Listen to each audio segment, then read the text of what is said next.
You ever have one of those moments that just sucker punch you out of nowhere? That's exactly how it started. And trust me, nobody on that plane saw it coming, least of all the people who thought they knew what power looked like. So, here's the picture. Flight 306 is packed. Everyone doing their usual pre-takeoff dance, shuffling bags, squeezing into seats, eyeing the exit rows like that'll make any difference if things really go sideways. Then there's this older black man, 72 if he's a day, name's Alton Reeves. Guy's got that quiet, worn-down look, you know? He walks with a limp, dress shoes scuffed up, jacket a little too big, and he's struggling with his carry-on, just trying to get the thing up into the overhead bin. Now, you'd think someone would jump up to help maybe the kid in the aisle seat, maybe even the flight attendant whose whole job, supposedly, is to make people comfortable. But nope. Dana, the attendant, just rolls her eyes, huffs and snaps. You're holding up the plane like he's intentionally trying to ruin her afternoon. Then she actually shoves his shoulder, not hard enough to knock him over, but enough that everyone near them kind of freezes. I remember this hush falling over the row, people looking around but keeping their mouths shut, the way folks do when they know something's wrong but don't want to get involved. And Altony doesn't argue, doesn't make a scene.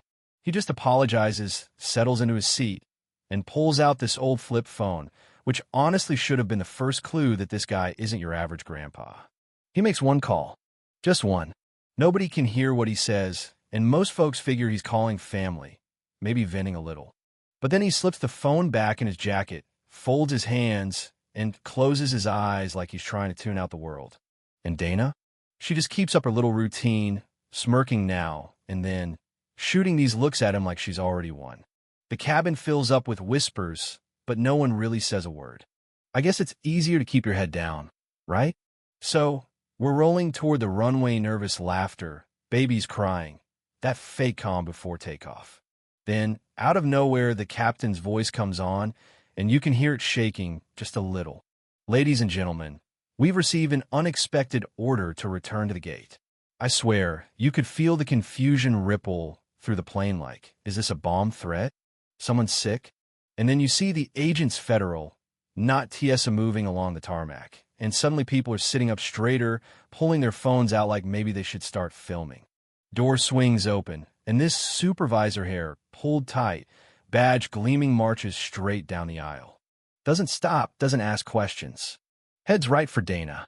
And now Dana, who was all attitude a minute ago, is looking like she's going to be sick. Supervisor just says, real calm, come with us. Dana stammers, why? What did I do?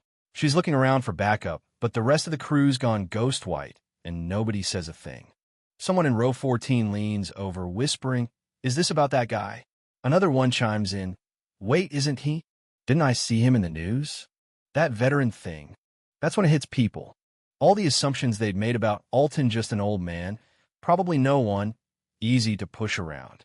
But no, turns out he's not just a veteran's a decorated officer. Real-life hero who ran humanitarian airlift back when most of the people on that plane weren't even born. There's an article on him a year back, Veterans Hall of Fame, his face, younger but unmistakable, right on the cover. Dana's face crumples as they escort her off. It's not just a suspension, either. Word spreads she's been permanently flagged. Every airline notified she's not working the skies again. Then the captain, now he's sweating, comes down the aisle, apologizing to Alton, apologizing to the whole plane. We're so sorry, Mr. Reeves, we truly didn't know. But Alton just shakes his head, soft but firm. You don't have to know someone's whole story to treat them with respect. That limelight just hangs in the air, and you can see people thinking about all the times they stood by and did nothing. And then, there's this weird energy in the cabin.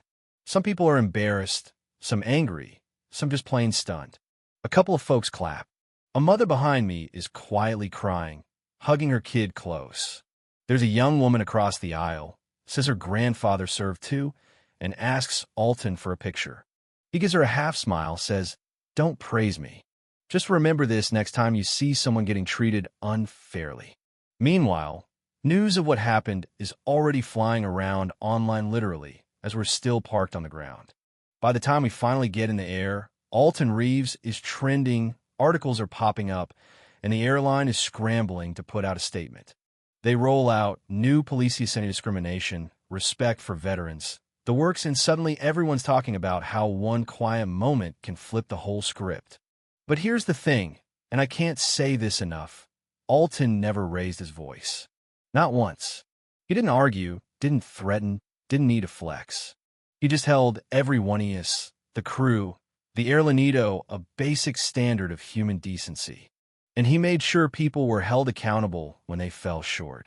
It wasn't about getting someone fired. It was about dignity. After he finally took off, the mood was different. Some people looked at their shoes, probably wishing they'd stood up sooner.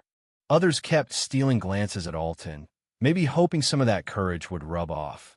A few, you could tell, were thinking hard about the world they thought they understood and how easy it is to be wrong about somebody. You know what I mean? I'll never forget the last thing Alton said before we landed. He turned to the kid in the window seat, the one who'd been silent the whole time, and said, "It costs you nothing to stand up for what's right. But it can change everything. And that's the part that sticks. Sometimes the people you overlook, the ones who don't make noise theory, the ones who really move the needle. All it takes is a moment. One phone call, one line in the sand. So what do you think was justice served? Or did it go too far? Would you have spoken up? Drop your thoughts below, because I think we all have a part in deciding what respect looks like these days. And hey, if you've ever been that person on the plane silent, unsure maybe next time, you'll be the one who makes the call.